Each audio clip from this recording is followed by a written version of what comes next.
Ang init. Ang init. Tapos ko lang maglaba.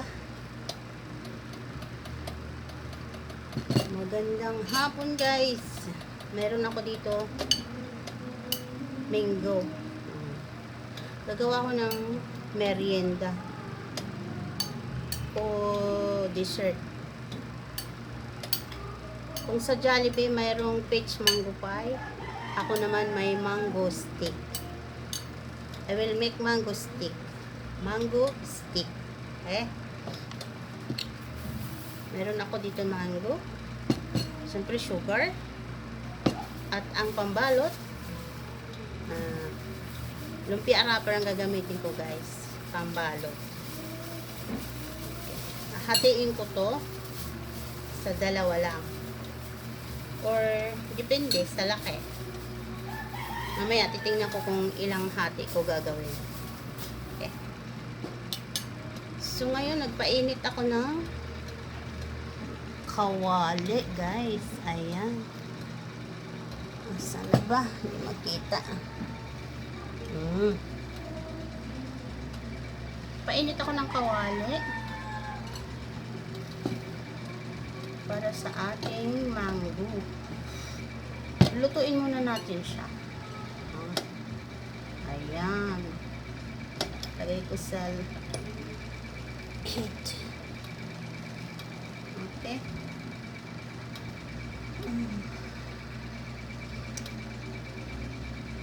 Ilagay ko dito yung mango. Ayan. Walang oil guys ha. Wala akong nilagay na oil. Imamash natin siya. Ganyan. Mash.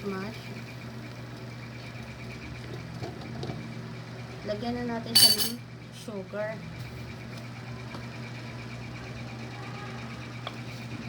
Mga 3 tablespoon siguro.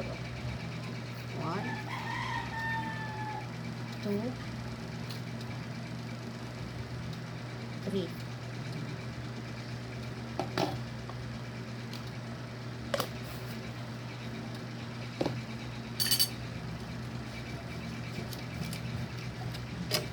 Ika-caramelize natin siya guys.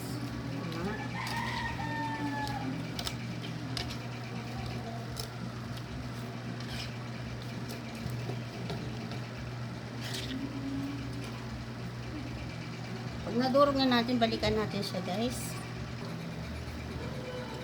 Ayan na guys, kumukulo na. Lagyan natin siya ng vanilla. Mga half teaspoon lang. Ayan.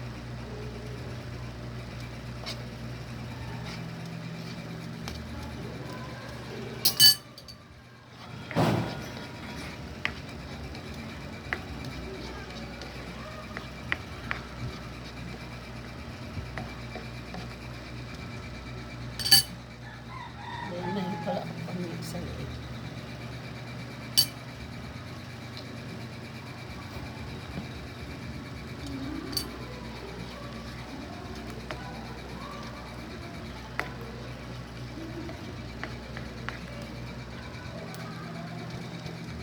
Chunky pa siya guys. Is good.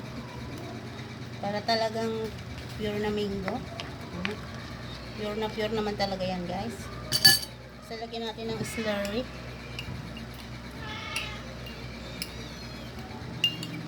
1 tablespoon na cornstarch guys.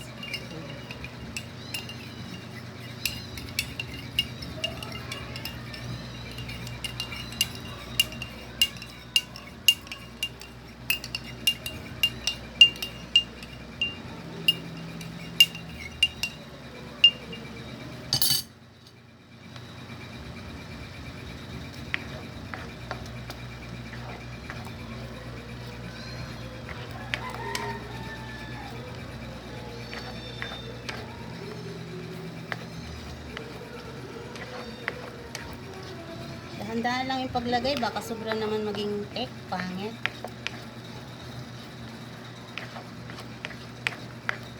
So, lagyan pa natin ng konti.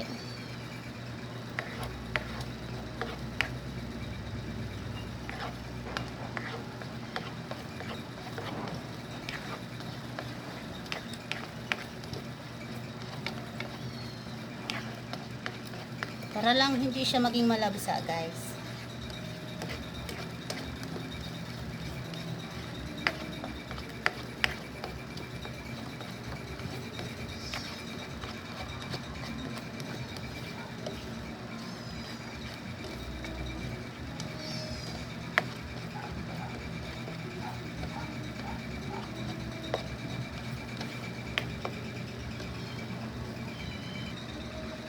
So, ayan na guys. Ganyan ang gusto natin maging take niya.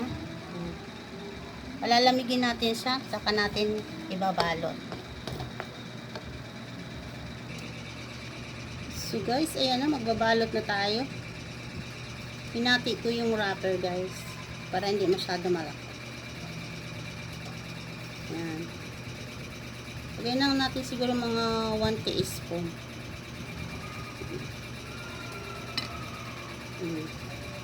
Ganyan lang pagbalot. Pwede kayo gumamit ng dough siguro. Pwede rin kayo gumamit ng ibang wrapper, depende sa ano gusto niyo. Pwede rin sa dough, gawa kayo ng dough. Dough ng kagaya ng empanada. Yan. Pagkagawa ng ano. Ayan na guys. Cheese stick. At mamaya ikukot siya natin ng breadcrumbs bago siya i-fry. Okay? So, balutin muna natin guys. Yan ang ganito lahat. Babalik tayo mamaya. So, ayan na guys. Nabalot ko na. Masyado lang talaga maingat magbalot guys kasi malambot siya. Kung gusto nyo tumigas bago perituhin, lagay nyo muna sa chiller. Ako didiretso ko na para malaman ko yung magiging epekto ng hindi siya pinatigas para sa next time perfect na pagkagawa ko. So try natin pagkabalot, ikukot ko siya kaagad ng breadcrumbs saka itlog. So umpisa na natin guys. Nakagawa pala ako ng ilan? 2, 4, 6, 8, 10, 12, 14, 16. 16 pieces siya guys. So, i-crack natin ng egg.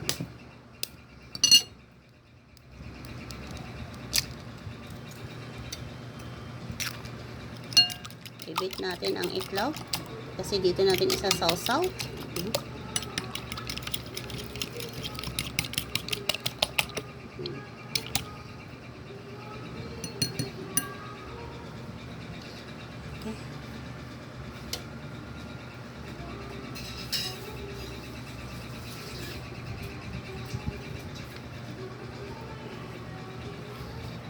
Dito naman, nagpapainit na ako ng ayan, diyan ko siya ipa-fry. Okay? Lagyan naman natin dito yung breadcrumbs.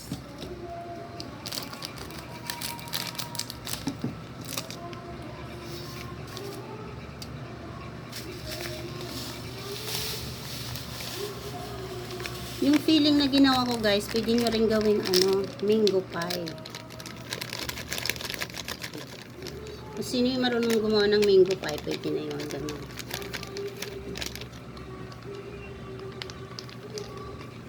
Ako gusto ko lang may originality ako. Ayan. So, ikot natin siya dito first. Dito, sa egg. Ganyan. Ang kabilang kamay, ganun.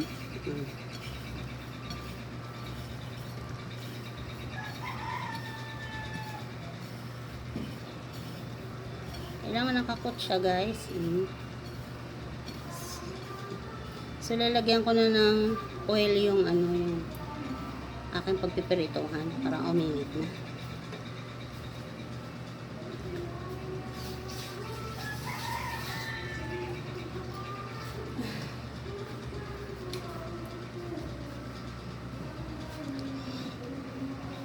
Lagyan na natin siya ng oil. Ayan. Busin natin. Okay. Kung kaya nyo i-deep fry, i-deep fry. Okay? So, ayan. So, hintayin natin saglali at ikukot ko lang silang lahat. So, ayan na guys. Magprito na tayo. Mainit ang ating mantika. Nagawa lang ako ng 6. Kasi pangit naman siya kung ubusin ko pag hindi naman kakainin. Yung kakainin lang. Oh, diba? Ayan. Huwag nyo overcrowded yung yung pan. Okay, 3 lang.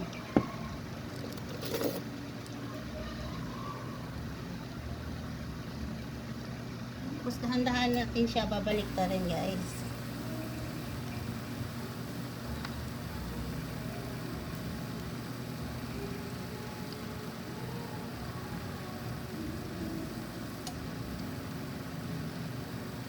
Yan. Baka nilagyan.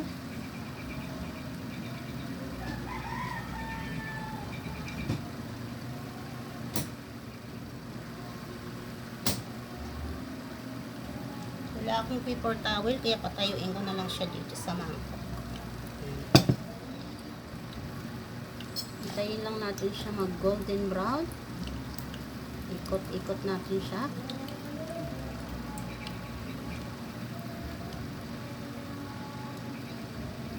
Siguro mas bitter guys, lagyan nyo rin ng cheese. Diba? Optional. First time ko to ginawa. May nakita lang ako sa isang vlogger din. Gusto ko naman may originality ako. Kaya stick ang ginawa ko.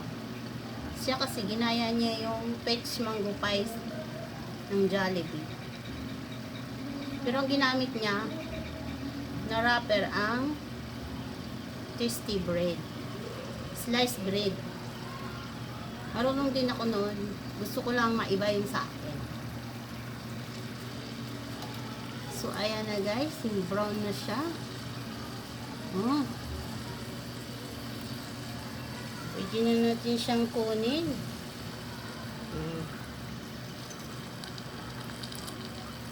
Para ma-drill, tayo natin siya ng ganun siguro.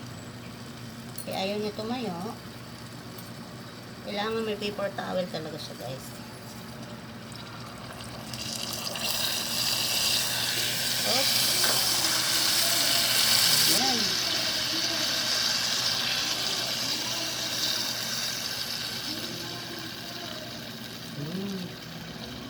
Huwag niyo paka-overfry pala guys kasi lumalabas yung peeling.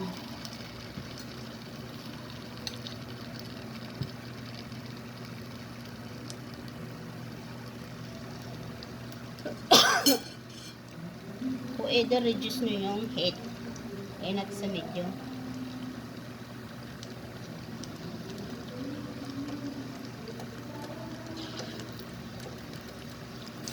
Alagaan nyo lang siya ng pagbabaliktad para maging pantay yung kulay.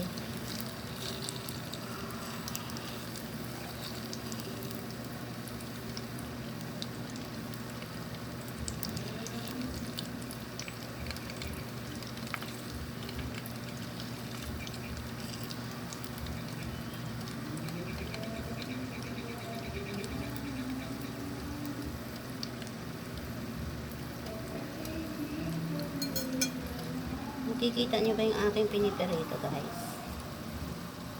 Ayan.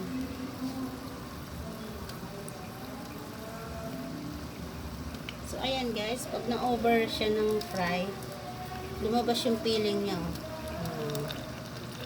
Pero sure ako crunchy siya.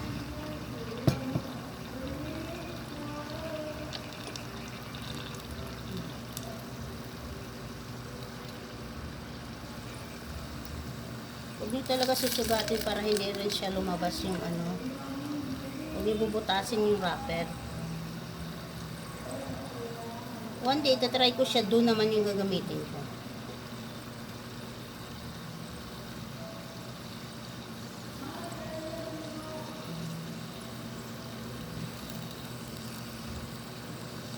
Ang pagbalot dito guys, kailangan maingat ka lang kasi smooth talaga siya.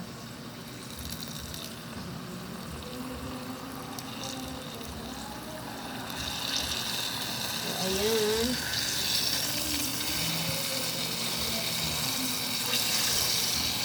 tipong lumalabas na, sure na ako luto na. At crunchy siya.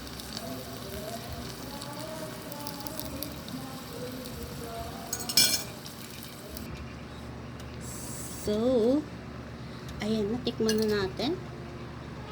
Sukin natin.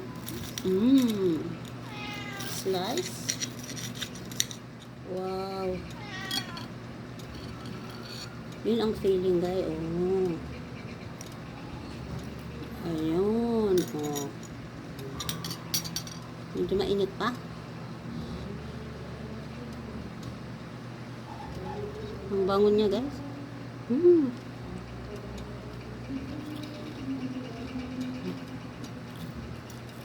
Ang paswala. Sarap, guys. Promise. Try nyo.